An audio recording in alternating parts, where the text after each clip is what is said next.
네, 안녕하세요. 저는 CDG 온 캠퍼스 CNU에서 AI 데이터 파트 코어 멤버로 활동하게 된 최라연입니다. 저는 빅데이터 융합학과 2학년 재학하고 있고요. 아마도 컴퓨터 비전 분야에 대해서 주로 다룰 것 같아요. 네, 반갑습니다. 보시다시피 제 강의는 오마카세 컨셉의 강의고요. 어, 제가 기획을 할 때는 전혀 아니었는데 요즘 흑백요리사라는 프로그램이 되게 유행을 하면서 제가 본의 아니게 떡상을 하게 되었습니다. 저의 컨셉이. 그래서 그 흐름에 올라타 보도록 하겠습니다. 네, 제 강의는 일단 어, 제가 기획안 올려놨는데 혹시 보셨는지 모르겠네요. 제 강의는 2, 3학년 수준을 생각하고 있고요. 컴퓨터 비전 심화까지는 아니고 기초부터 응용까지로 생각을 하고 있습니다.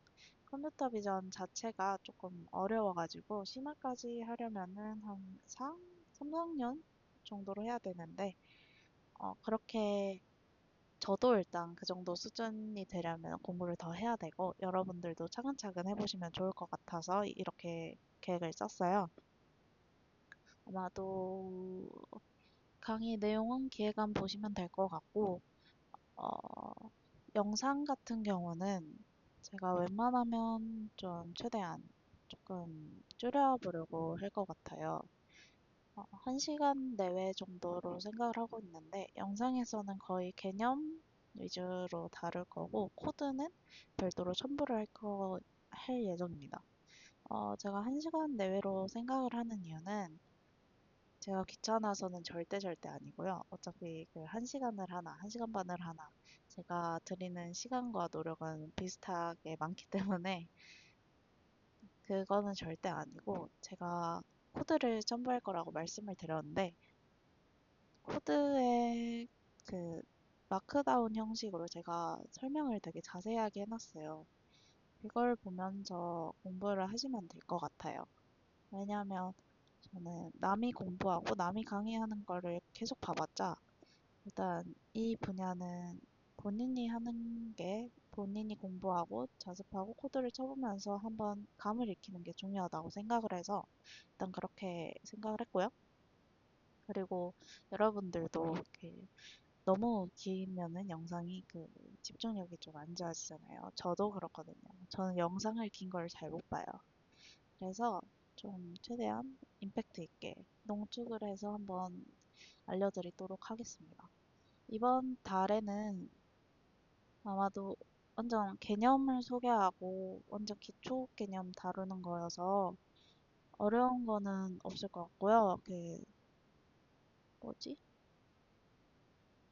그래가지고 코드도 원래 다음 달부터는 코드 직접 작성하실 수 있게 빈칸처럼 뚫어놔서 뭐 간단한 퀴즈 같이 하려고 하는데 이번 달에는 그런 거 없습니다. 맛보기 하신다고 보면 될 것 같아요. 그리고 뭐 딱히 그거 말고는 이번 달 딱히 특이사항 없는 것 같습니다. 그러면 강의를 진행해 볼까요? 네, 이번 달은 처음이어서 맛보기 느낌으로 준비를 해봤어요. 그래서 전혀 어려운 거 없이 오히려 너무 쉬운 거 아닌가 싶을 정도로 준비를 해봤고요. 일단 이번 달은 컴퓨터 비전 기본 개념이랑 컴퓨터 비전이 뭔지, 어디에 쓰이는지, 그거랑 엠니스트 데이터셋 이미지 분류 실습을 조금 해보고 끝내도록 하겠습니다. 엠니스트 데이터셋은 익숙하신 분들도 있으실 텐데 완전 컴퓨터 비전 쪽에서 기본적인 데이터셋이어서 굉장히 어려운 거 하나도 없이 이번 달 마무리할 수 있으실 것 같아요. 아마도 시험이랑 또 처음이어서 되게 혼란스럽고 뭐 어색하실 텐데 저도 그렇습니다. 저희 같이 그래도 활동 열심히 해봐요.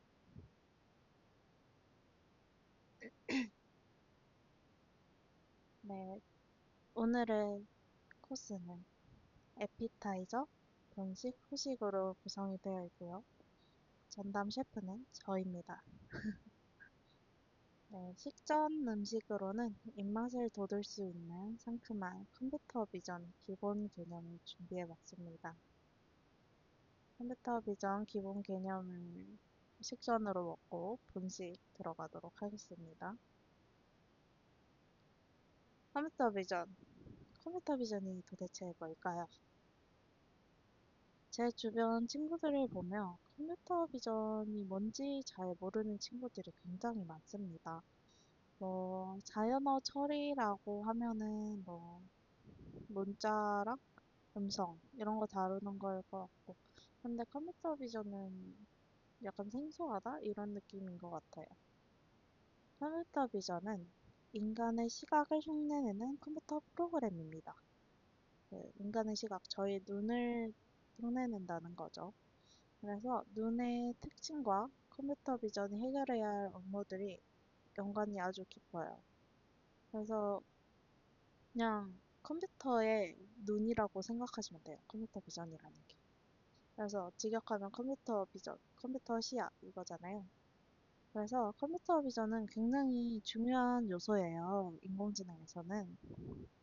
왜냐면 인공지능 하나의 사람으로 본다면 컴퓨터 비전이 없으면 시각 기능이 없는 상태의 사람이기 때문에 시각 기능이 없는 로봇은 아무리 기능이 뛰어나고 뭐 학습을 잘하고 이래도 정해진 경로로 이동할 수밖에 없고 작업 환경이 조금만 바뀌어도 기능이 크게 떨어져서 되게 애물단지처럼 되게 됩니다.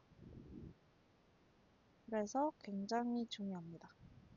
저희가 눈이 있어야 살기가 편하잖아요. 어디에 활용이 될까요? 이런 컴퓨터 비전이.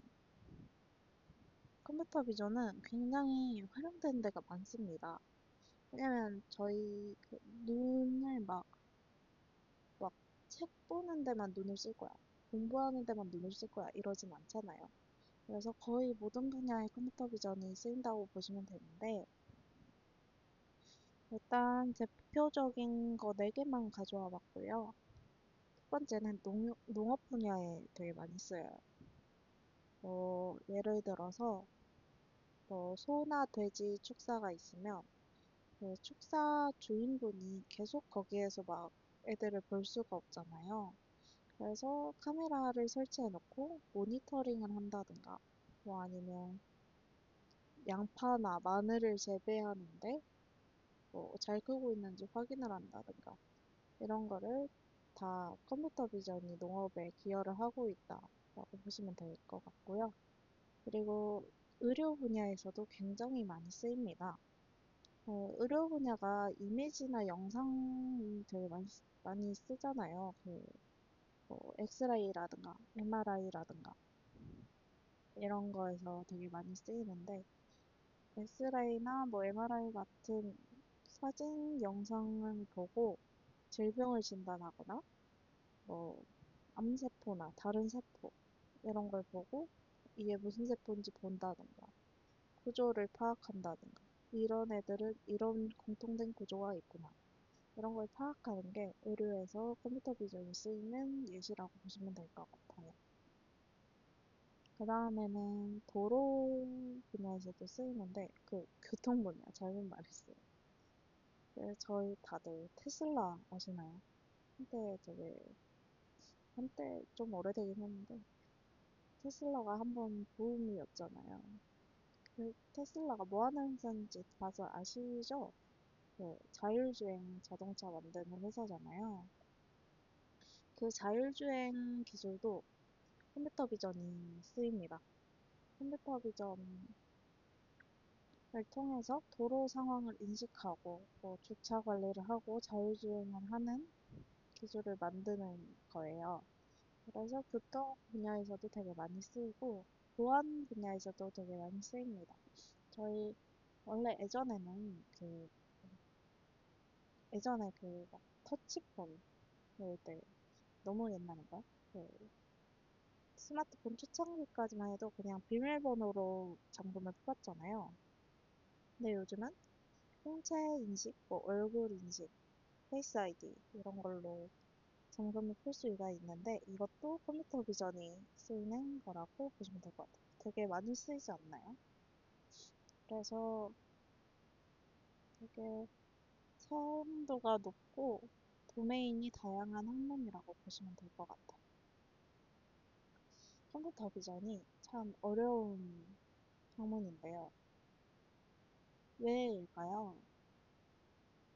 일반적으로 지금 주위에 컴퓨터 비전이 쓰이는 사례들을 한번 보면은 어, 어떤가요? 기술이 좀 인간의 시각에 비빌 만한 기술의 수준이든가요?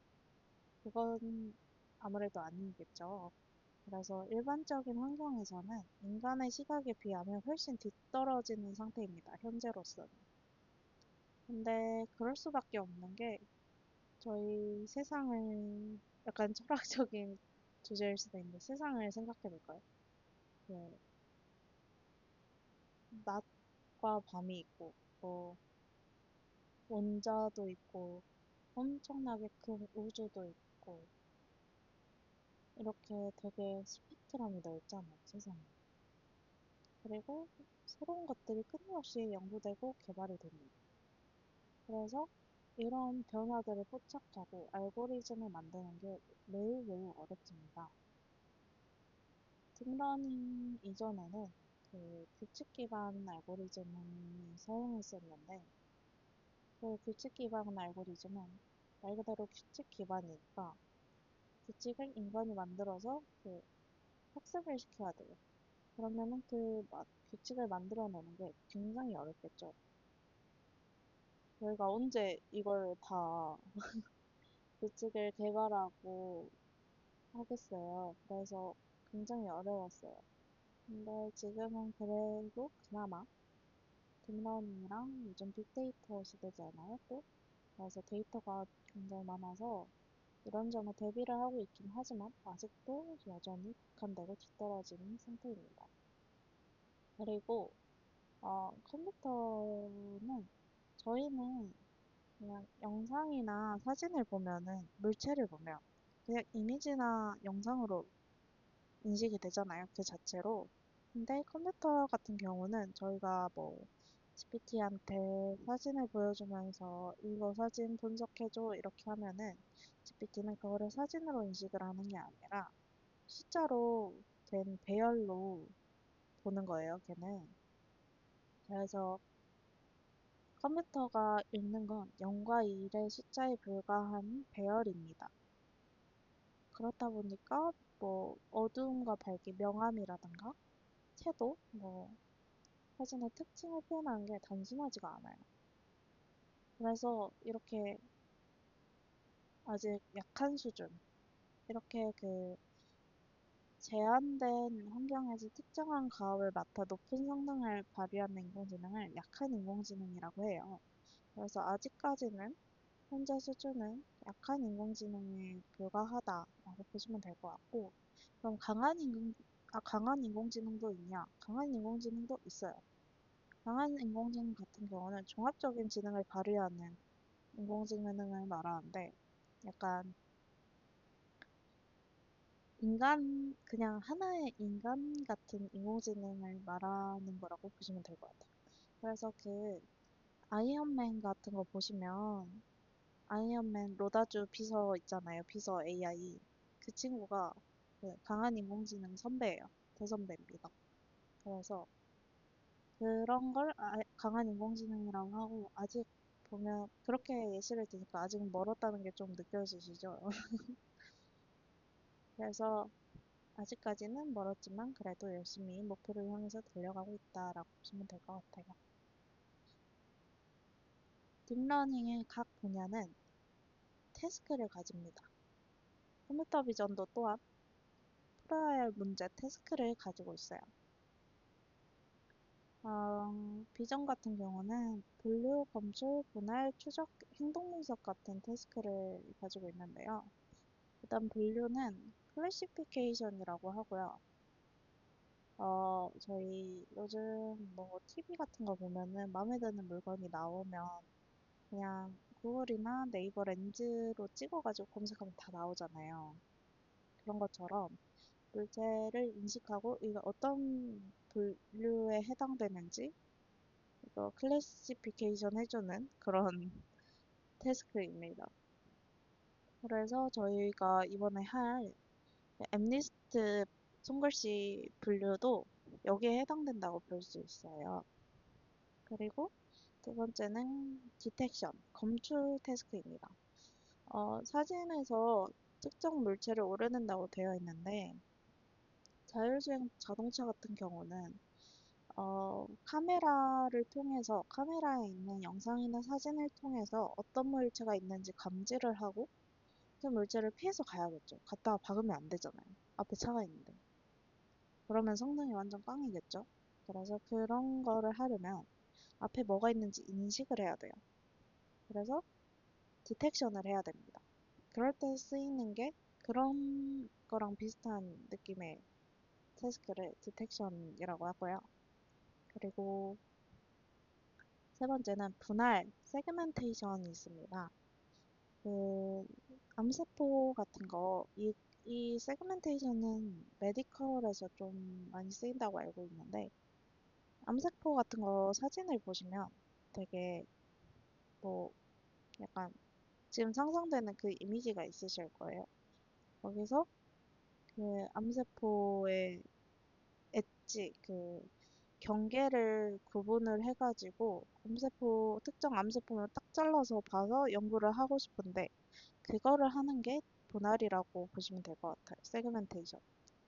그래서 되게 메디컬에서 중요한 태스크입니다. 그리고 트래킹이라는 게 있는데 트래킹이랑 액션 레코그니션은 같이 보시면 될 것 같은 게 범죄 현장을 예로 들어서 범죄 현장을 범죄가 일어났어요. 그러면은 그 현장에 있는 CCTV를 통해서 범인을 잡아야겠죠. 그러면 용의자로 추정되는 사람을 추적을 하고 그 사람이 어떤 행동을 하는지 동작을 분석하면은 찾을 수 있겠죠. 그때 쓰이는 게 트래킹이랑 액션 레코니션입니다. 이렇게 뭐 태스크가 있는데 어, 아마도 각각이 막 연관이 없다고 할 수는 없지만 그래도 각 태스크마다 분명한 성격이 있어서 막 논문 사이트 같은 데 가시면은 테스트별로 볼 수가 있어요. 그래서 되게 한번 찾아보시면은 어떤 성격을 띠는 태스크구나 이런 걸 이런 태스크라고 하구나 라고 확 이해가 되실 겁니다. 네, 이제 본식을 맛보실 차례입니다. 네, 오늘의 메인 디쉬는 딥러닝과 CNN이라는 메뉴고요. 먼저 딥러닝에 대해서 충분히 느껴보시고 그 안에 있는 CNN의 맛도 음미해 보시길 바랍니다. 먼저 혹시 딥러닝이랑 머신러닝의 차이를 좀 아시나요? 저희는 딥러닝에 대해서 주로 다룰 거긴 한데 그 구조에 대한 차이를 좀 알고 계시면 좋을 것 같아요. 머신러닝 같은 경우는 사람이 직접 설계한 알고리즘을 통해서 데이터를 분석하고 패턴을 학습하는 방식입니다. 그래서 특징 추출 같은 것도 사람이 직접 선택해서 입력을 하게 됩니다. 그래가지고 약간 작은 데이터셋에서 성능을 발휘할 수 있다는 특징이 있어요. 왜냐면 사람이 직접 패턴을 입력을 하는 거다 보니까 큰 데이터셋에는 좀 무리가 있거든요. 그래서 근데 그 대신에 직접 입력을 하니까 해석을 하기가 더 용이하고 더 실행 시간이 더 짧습니다. 그래서 대표적으로는 선형회기, 결정트리, 뭐 랜덤 포레스트 이런 게 있습니다. 네, 그리고 딥러닝은 인공신경망을 이용해서 데이터를 학습하는 방법인데요. 다른 점은 아마도 특징 추출이 자동화된다는 점이 제일 다를 것 같아요. 그 딥러닝은 딥뉴럴 네트워크 다층 신경망을 통해서 데이터의 특징을 자동으로 학습하게 됩니다. 따로 사람이 정의를 하지 않아도 돼요. 그래가지고 대용량 데이터에서 좀 성능이 뛰어나요. 근데 그 대신에 하드웨어가 좀 좋은 게 필요합니다. 그래도 복잡한 데이터도 다룰 수가 있다. 이런 장점이 있고요. 그 예시로는 어, CNN, RNN 구조가 있습니다. 이 CNN이랑 RNN은 그 나중에 다 설명을 할 거여서 여기서는 좀 간단하게만 언급하고 넘어갈게요. 그리고 그 결론은 둘의 차이점이 있는데 뭐가 좋고 뭐가 나쁘다 이런 건 아니고 컴퓨터 자원이나 데이터의 상황에 따라서 적절히 선택해서 사용하면 좋습니다. 저희는 딥러닝을 주로 다룰 거여서 딥러닝 모델에 대해서 좀 더 자세하게 설명을 해볼게요. 네, 딥러닝에는 시퀀셜 모델이랑 트랜스포머 모델이 나눠지는데요. 시퀀셜 모델 같은 경우는 레이어를 한 층 한 층 순차적으로 쌓는 방식으로 구성이 돼요. 네, 혹시 저는 이 강의를 2, 3학년 수준이라고 생각을 해서 설명을 드리지 않았는데 다들 퍼셉트론에 대해서 아시나요? 그 구조에 대해서 아시나요? 네, 그 구조를 생각하시면서 들으시면 될 것 같아요. 네, 시퀀셜 모델 중에 딥뉴럴 네트워크는 기본 신경망입니다. 여러 개의 풀리 커넥티드 레이어가 있는데 풀리 커넥티드 레이어가 뭐냐? 풀리 커넥티드 레이어는 그 뒤에서도 나오는데 뉴런들이 완전히 연결된 신경망이에요. 그 저희가 아까 제가 언급했던 그 퍼셉트론의 구조를 생각하시면 한 층 한 층 노드들이 있잖아요. 그 한 층의 노드가 다음 층의 모든 노드랑 연결되어 있는 구조를 fully connected 네트워크라고 합니다. 어, FCN은 줄여서 FCN이라고 하는데 FCN은 분류나 예측 같은 최종으로 결정하는 단계에서 주로 사용이 돼요. 네, 그리고 이거는 좀 이따 어차피 나와서 또 설명을 해드릴게요. 그래서 다시 돌아가서 딥뉴럴 네트워크는 풀리 커넥티드 레이어로 구성이 돼가지고 분류 문제나 회귀 문제에서 주로 사용이 됩니다. 그 CNN 저희는 컴퓨터 비전을 다루는 거라 CNN이 굉장히 많이 나올 거예요. 그래서 저 본식 이름도 CNN입니다. 딥러닝과 CNN. CNN은 컨볼루션 네트워크, 뉴럴 네트워크를 줄인 건데 이미지 처리에 특화되어 있어요. 그래서 이미지의 특징을 추출합니다. 그리고 RNN 같은 경우는 연속적인 데이터, 시계열이나 텍스트 같은 거를 처리하는 데 사용이 돼요. 그래서 특이하게 그 연속적인 데이터라는 거는 순서가 있다는 거잖아요. 플로우가 있는 데이터라는 건데 그래서 이전 출력이 다음 입력에 영향을 주는 방식이에요. 왜냐면 그 순서를 파악해야 되기 때문에.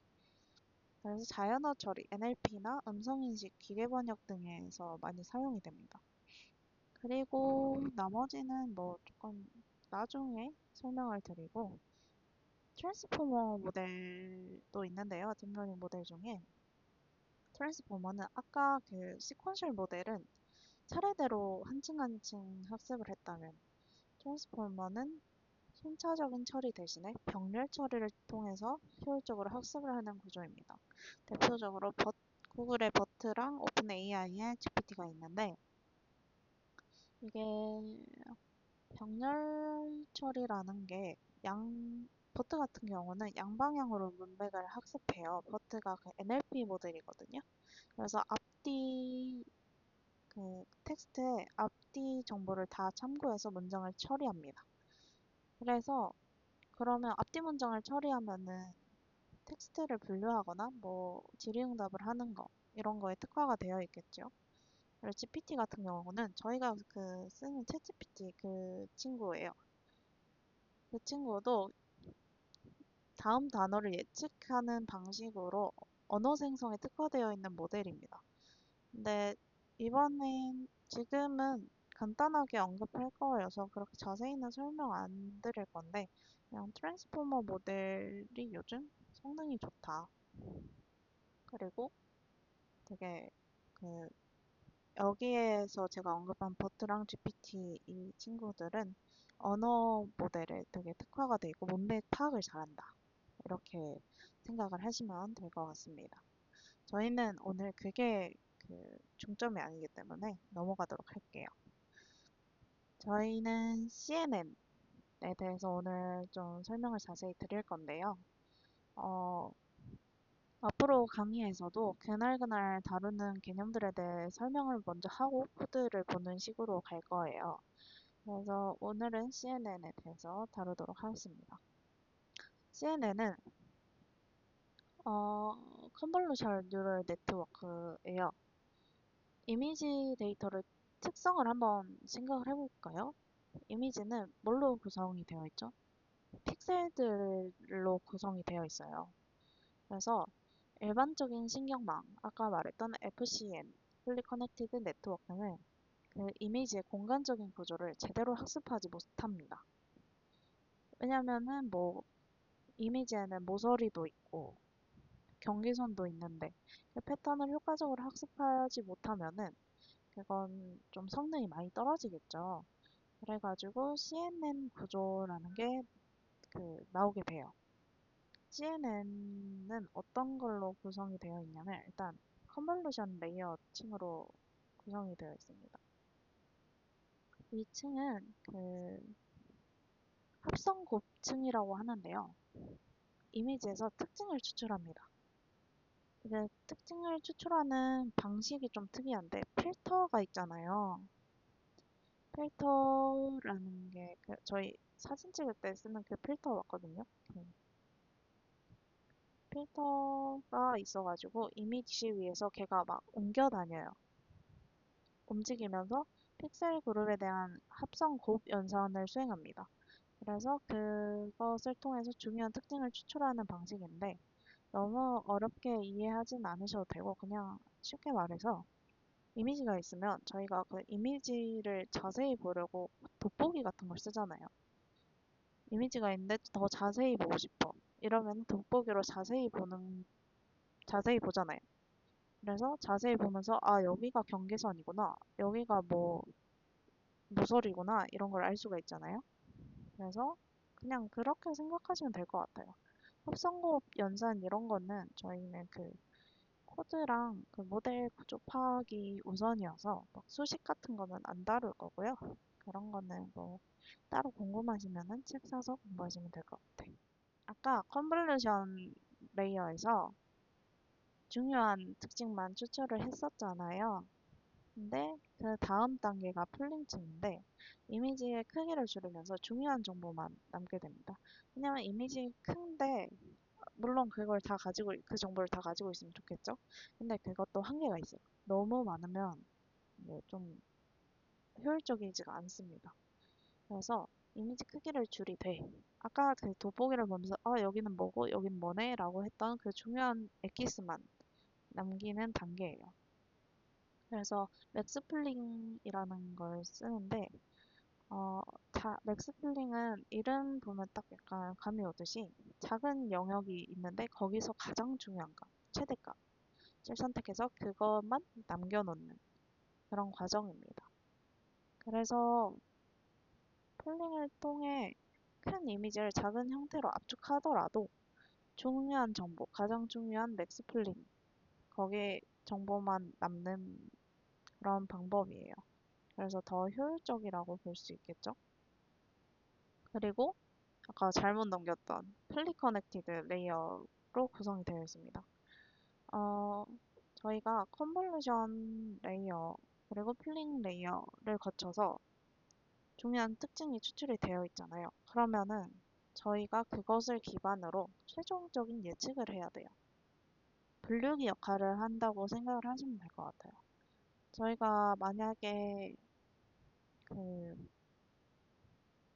그 컨볼루션 레이어에서 이미지, 이미지의 고양이 귀나 꼬리 같은 특징을 찾았으면은 이 플리 커넥티드 레이어에서는 그 이미지가 고양이인지 개인지 판단을 하게 됩니다. 고양이 사진이 있는데 저희는 보면 딱 고양이인 걸 알지만 막 고양이가 눈이 꼬리가 올라가 있고 수염은 어떻게 생겼고 귀가 어떻게 생겼고 이런 거를 모델은 학습을 해서 알게 되는 거잖아요.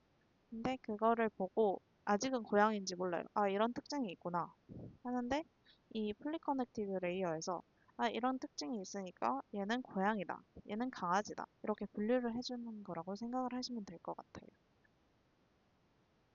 CNN이 그 이미지 인식에서 효과적인 이유는 그 공간적인 특징, 뭐 위치나 방향 등을 잘 보존하는데 연산량을 줄일 수가 있어가지고 매우 효과적입니다. 그래서 이 구조를 가져왔는데 구조를 보시면은 아까 처음에 이야기 드렸던 컨볼루션 레이어가 먼저 있죠. 저 네모난 것들을 필터라고 생각하시면 돼요. 그래서 필터에서 그 특징들, 중요한 특징들을 쏙쏙 추출을 합니다. 그러고 밑에 플랭 레이어를 보시면 몇 개만 밑에 내려와 있죠. 거기서 중요한 것들을 뽑아요. 그리고 밑에 플리 커넥티드 레이어로 분류를 하는 그런 과정을 좀 도식화, 시각화 해봤고요. 그리고 어, 네, 딥러닝 파이프라인에 대해서 약간 간단하게 설명을 해드릴 건데 그 코드 실습하기에 앞서서 딥러닝 파이프라인은 이렇게 되어 있습니다. 파이프라인이라는 게 딥러닝 모델을 설계할 때 그 약간 자동화? 과정의 자동화라고 생각을 하시면 될 것 같아요. 그 과정, 일련의 과정을 설명하는 건데 일단 모델을 하려면은 파이프라인을 좀 알고 계시는 게 좀 훨씬 수월하실 겁니다. 저희가 딥러닝 모델을 설계하려면 일단 모델을 학습시킬 데이터가 있어야겠죠, 아무래도. 그리고 모델을 설계를 합니다. 그리고 손실함수라는 걸 정의를 해요. 왜 정의를 하냐? 저희가 이 모델을 설계를 했는데 모델이 괜찮은지 파악을 해야 되잖아요. 그 척도를 설계를 합니다. 정의를 합니다. 그리고 최적화 기법도 설정을 해요. 그 어떻게 최적화, 어떻게 성능을 더 올릴 건지 설정을 하고 그다음에 모델을 실제로 학습을 시켜보고 평가를 해봅니다.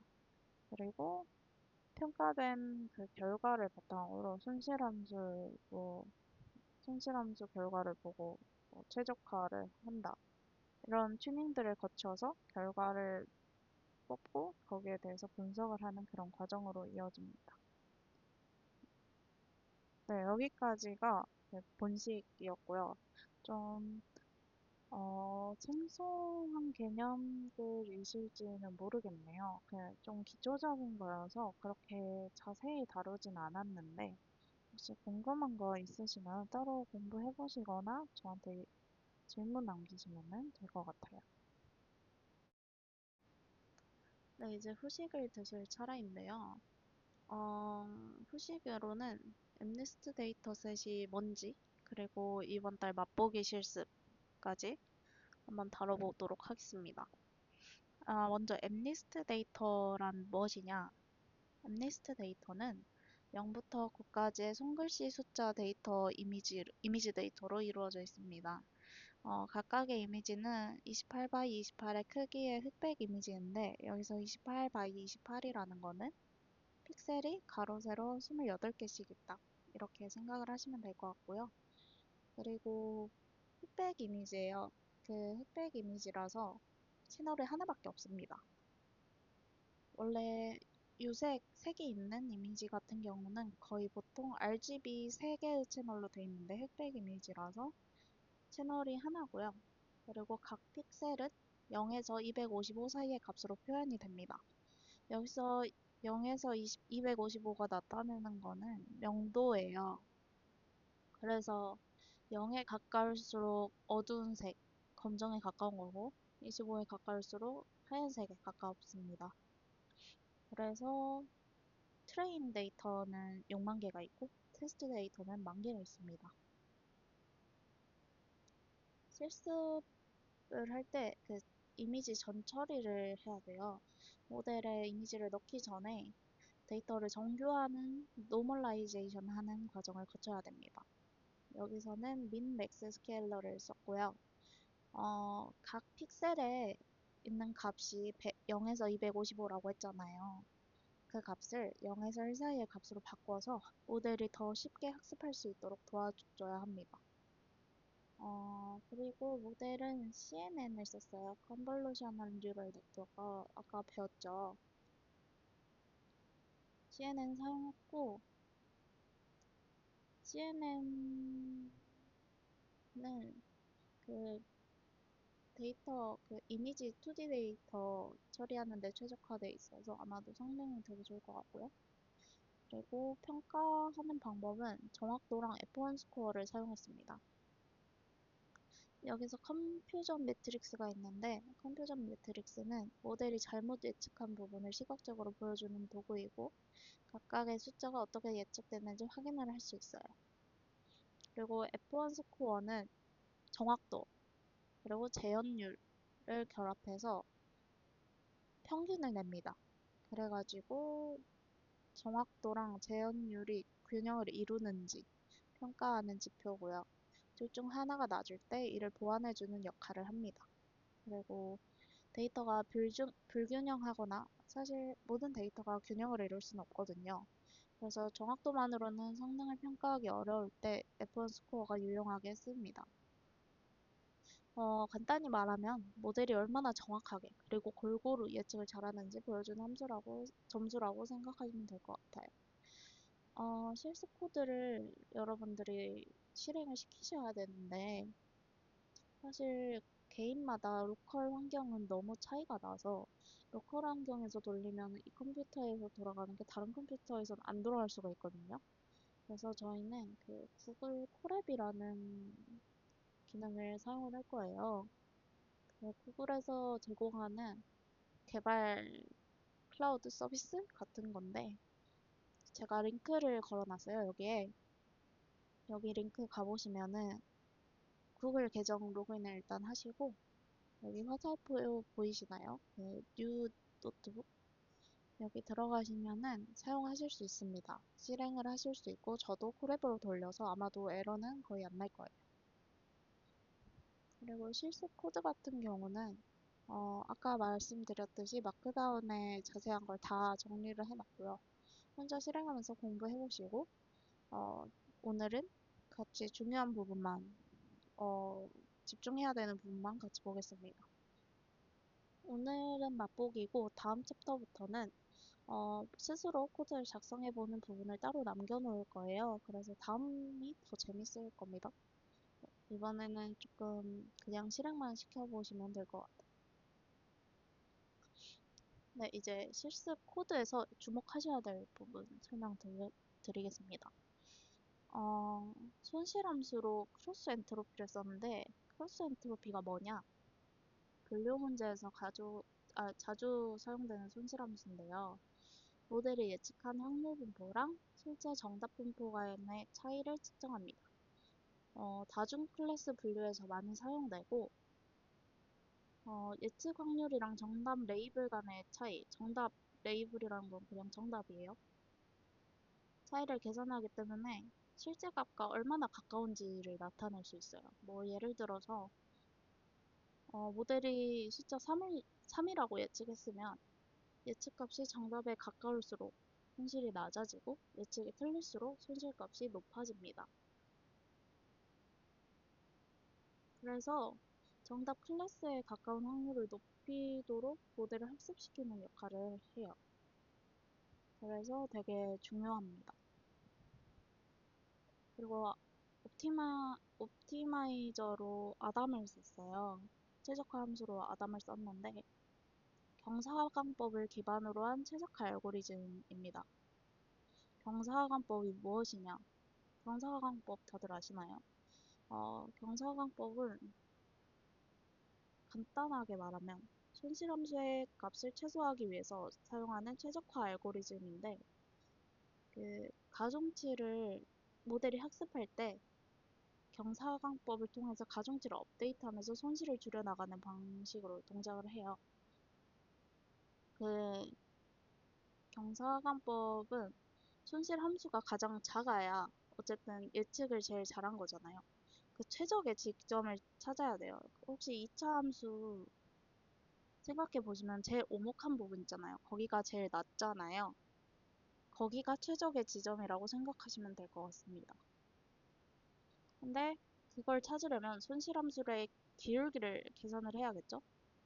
그래서 그 기울기가 완만해질수록 반대 방향으로 조금씩 이동하면서 손실을 줄여 나갑니다. 약간 저희가 산을 등산을 했다가 산을 내려올 때 기울기가 가파른 곳에서는 더 빨리 내려가잖아요. 그리고 평평한 곳에서는 천천히 내려가고 그래서 그런 식으로 최저점, 손실이 최소인 지점을 찾습니다. 간단하게 설명하면 이런 거고, 아담 옵티마이저는 이런 방식을 기반으로 해서 최적화를 하는 알고리즘이에요. 이때는 모멘텀이라는 걸 사용하는데 이게 이전 기울기를 참조해서 더 빠르게 최적점에 도달하게 하는 겁니다. 아까 제가 경사광법을 말씀드릴 때 기울기를 기반으로 찾는다고 했잖아요. 근데 모멘텀을 이용해서 더 빨리 최적점에 도달할 수 있도록 했습니다. 그리고 적응 학습률이라는 개념이 있는데 각 매개 변수에 다른 학습률을 적용해서 불안정한 학습을 방지하게 됩니다. 그 불안정한 학습이라는 게 한마디로 하면은 적응 학습률이라는 거 적응적으로 좀 유동적으로 학습률을 조정한다는 거예요. 그래서 뭐 데이터가 항상 안정적일 수는 없으니까 불안정한 데이터나 복잡한 문제에서 성능이 되게 뛰어나고요. 유동적이기 때문에. 그래서 그럴 때 기본적으로 많이 사용이 됩니다. 그래서 쉽게 말하면 아까 말씀드린 크로스 엔트로피는 모델이 얼마나 잘 분류했는지 측정하고 아담 옵티마이저는 모델이 더 빠르고 효율적으로 학습할 수 있도록 돕는 역할을 합니다. 모델 성능을 좀 봐볼까요? 모델 성능 보시면은 정확도가 98.98%나 나왔습니다. 이건 아마도 엠니스트 데이터셋이 좀 기본적인 데이터셋이어서 그런 것 같아요. 그리고 F1 스코어도 0.9898이 나왔습니다. 그래서 재현율이랑 정확도가 모두 높은 것으로 봐서 되게 골고루 정확하게 성능을 보인다라고 해석할 수 있을 것 같고요. 그리고 컴퓨전 매트릭스 보시면은 되게 이렇게 대각선에 주로 숫자들이 있잖아요. 그러면은 대체로 정확하다는 거고, 이 대각선 말고 다른 데 있는 잔잔바리 숫자들은 잘못 예측한 애들이에요. 근데 거의 주로 대체로 정확했다. 이렇게 생각하시면 될 것 같습니다. 네, 제 첫 번째 오마카세 코스는 이렇게 끝이고요. 다음으로는 가시는 길 편하시라고 손님 배웅을 해드리도록 하겠습니다. 오늘 뭐를 배웠는지, 그리고 다음에 뭘 할 건지 좀 알려드리면서 마무리를 할게요. 네, 오늘은 사실 별걸 안 했어요. 그리고 제가 그렇게 자세히 설명하지 않았습니다. 어, 오늘은 CNN의 기본 구조랑 각 레이어의 역할을 설명드렸어요. 그리고 엠니스트 데이터셋이 뭔지, 그리고 어떤 모델을 썼고, 어떻게 학습을 했고, 어떻게 평가를 했는지, 그리고 손실함수랑 최적화 함수를 뭘 썼는지를 배웠습니다. 손실함수로는 크로스 엔트로피를 썼고요. 최적화 함수로는 아담을 썼습니다. 그리고 다음 시간에는 시파라는 데이터셋이 있는데 얘도 약간 엠니스트 데이터셋처럼 되게 보편적인 데이터예요. 시파 데이터셋을 사용해서 데이터 증강 기법을 적용하는 거. 배울 거고요. 그리고 데이터 증강을 통해서 모델의 일반화 성능을 향상시키는 실습을 한번 해볼 겁니다. 다음 강의도 재미있겠죠? 수고하셨고요. 그리고 궁금하신 점이나 뭐 따로 추가로 문의하실 점, 피드백 하실 점 있으면은 자유롭게 편하게 연락 주시면 감사하겠습니다. 수고하셨습니다. 다음에는 더 재밌고 더 자세하고 더 좋게 한번 만들어 보도록 하겠습니다. 들어주셔서 감사해요.